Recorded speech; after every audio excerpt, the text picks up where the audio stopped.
السلام علیکم دوستو، کیا حال چال؟ 11 ستمبر 2022 اور اتوار کا دن ہے جی۔ بات کریں گے عمان کی کچھ اہم خبروں کا متعلق۔ پہلی خبر تو ہے کہ پاکستان نیوی کا شپ ذوالفقار وہ عمان پورٹ پر ہے، اور پاکستان امبیسی کے جو آفیشلز ہیں انہوں نے بھی وزٹ کیا، اور ہو سکتا ہے کمیونٹی کو بھی اجازت ہو، اور وقتاً فوقتاً جب تک ان کا اسٹے عمان میں ہے لوگ وہاں پہ جا کے نیوی کا جہاز جو ہے وہ دیکھ سکیں۔ اور دوسری خبر ہے، نارتھ باتنا سے 2 لوگوں کو جو ہے چوری کے زمرے میں گرفتار کیا گیا۔ اللہ تعالیٰ ان کو ہدایت دے۔ اور اس کے بعد ایک اور بڑی امپورٹنٹ خبر ہے، وہ ہے عمان میں شادیاں اور طلاقیں، یعنی میرجز اور ڈیورسز جو ہیں ان میں ڈیورسز میں کافی اضافہ ہوا ہے۔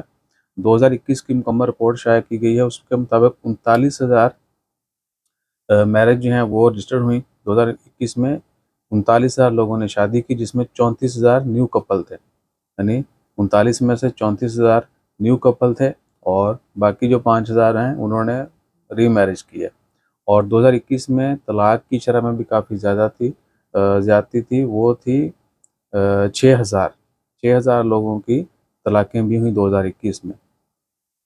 تو گزارش ہے کہ یا تو سب کچھ پہلے شادی سے پہلے سوچ لیا کریں، یا پھر جو ہے نا بعد میں رشتے کو مضبوط بنائیں تاکہ ایسی کوئی نوبت نہ آئے۔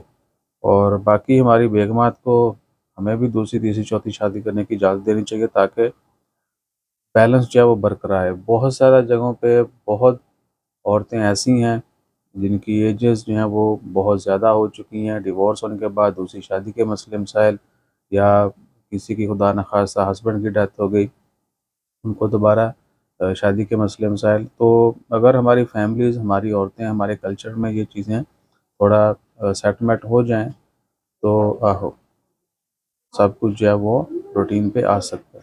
تو اس کا متعلق سب لوگ سوچے گا، میل بھی اور فیمیل بھی۔ جزاک اللہ۔